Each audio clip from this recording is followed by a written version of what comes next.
Oh God, yes. Just to cheer us all up, Marcus. Yeah. We need that. Well, it is strange, but obviously, yeah, Mitch McConnell seems to have discovered the Robin Hood inside himself, uh, because he opposed the $2,000 relief bill, and it was very strange that his argument, and it was not strange. It was cynical to the core. And please show slide 30. We are addressing directly what he said. Well, article from Politico. Here's a quote of Mitch McConnell. He said, "Borrowing from our grandkids to do socialism for rich people is a terrible way to get help to families who actually need it." Think back a couple of some months ago, a long time already ago. It was April, right? I don't know. I don't have the exact number anymore. How many trillions went into exactly the rich people's pocket? Amos, do you have a number for me? I think it was 3.4. Well, not directly, but through corporations, 3.4 billion, a trillion. Sorry, So, a few of zeros. course, it is. And now he stands there and says, "Oh, we cannot do this because it would favor the rich people in a certain way." Can you imagine? You're talking about compared to the tax reform, right? That's what you're referring to. Okay, that was I think Yes, yeah. I think that was 1.2 trillion dollars or something. It It doesn't was a matter huge amount. in what form Yeah. they get they as pampered, right? Right. They as pampered. Right. It is evil to the core, and it's the maximum of cynism I've seen lately, especially in this very young year. Yeah. And when I was thinking about what should be the card B for today's show, I took the time and sat there and looked into Mitch McConnell's eyes, and I did not see any sign of life in it. In contrary to it, he looks like a complete zombie. And if you listen to him, the impression gets stronger, of course. But can you imagine someone being so cruel, so evil, to deny the American people what they would need the most at this moment?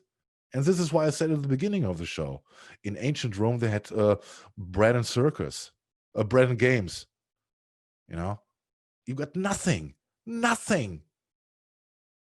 That's what's so sad about it is that he is cunning enough to know exactly how to tie things up and destroy the opportunity for good things to happen. And I'll get into it a little in a minute when we get into another segment about the $2,000 check. Yes.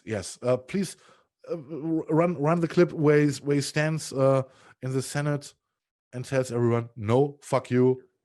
We are going on." The Senate was supposed to finish legislation securing critical tools, training, and support for America's armed forces.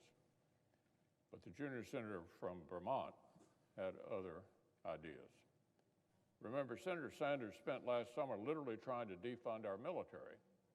Not my words, Mr. President, but the title of a piece he published, "Defund the Pentagon, the Liberal Case."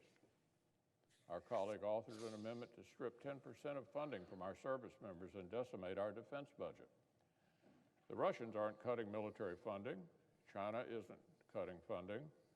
But last summer, Senator Sanders and fellow Democrats, including the Democratic leader, voted to make America unilaterally disarm and cut ours. The left took a break from trying to defund the police to try to defund our armed forces. Their amendment went down in a landslide. But now our colleague from Vermont is again putting political stunts before the needs of our men and women in uniform. Our colleague says he will slow down this vital bill unless he gets to muscle through another standalone proposal from Speaker Pelosi that would add roughly $500 billion to the national debt. which does not align with what President Trump has suggested and which has no realistic path to quickly pass the Senate. Well, as I've said, the Senate will not let our national security be shoved off course, certainly not by senators who have spent years, literally years, trying to gut America's capabilities while our adversaries continue ramping up. The Senate will stay on this important bill until we complete it one way or another. Now let's talk about COVID-19 relief. 4 days ago, President Trump signed the second largest rescue package in American history. The largest one was the CARES Act back in March. Due to this pandemic and our massive response, we now have a national debt far larger than our entire economy for the first time since World War II.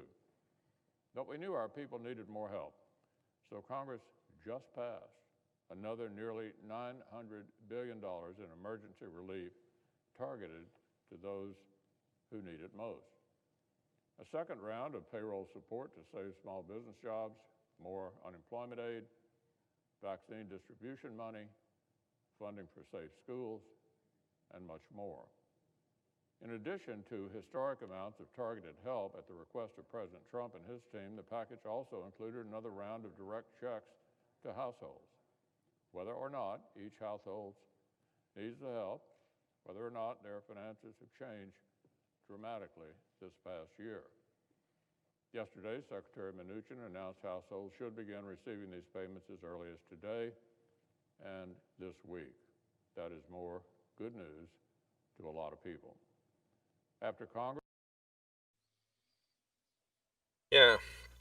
Lies and lies on top of it, and one has to. I wish there was political literacy taught in schools, because that would put an end to this ridiculous, cynical use of logic that McConnell and others are using. Because it's obvious what he's doing. He tied the $2,000 bill with other bills with other things that Trump has said that he wanted, such as checking, re-examining the votes, because there was accusations of fraud and stuff like that, and some other things that were basically poison pills, and Sanders called him on it, rightfully so, but. It's ridiculous that he's even like making that point that he's making. It's just unbelievable to anyone who is listening and knows what's going on. Yeah, and his connection to defund the military, and did he address at any point to the families who would need the relief? Yeah, and let's remember, nobody was even objecting to funding the military at the level that we're funding, and we're funding the military at the level that's greater than all of the other militaries combined.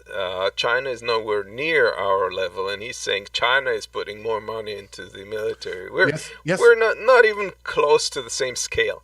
No. So, but we're not. That's not even. That wasn't even the issue of whether we should or should not fund the military at that level. The question was just holding it up so it's not tied to the aid money, and he twists it in such a way that like we're and also he says that the money would be distributed to people whether they need it or not, which is greatly not true, because it's mean tested. Only people with $75,000 income a year would receive that amount. I mean, a family of 75,000 and down would receive it, and even if that were the case, where have they done anything to make a bill that is more accurately targeting people who do need it? They haven't done anything about it, and it's clear that if this didn't pass, they wouldn't do anything for those people either. So yes, And it was interesting to see. I checked this yesterday on Twitter that Trump even doubled down on the payment of the the $2,000. And I'm very curious, and I would like to ask you, Amos, what do you think? Do the voters in Georgia see through this very crazy maneuver? It was acrobatic, like Lindsey Graham does, his contortions act. Do you think they see through this? What is your impression on this? Hard to say. I would think that more and more people are becoming aware of it because it's hurting directly their own pockets, and you can pretend you don't see something or imagine that it's different if it's not you being hurt directly, but once you're on the cutting block, I think that becomes more apparent. I think it's going to hurt them. I think they're going to lose the 2 Senate seats, and I hope so.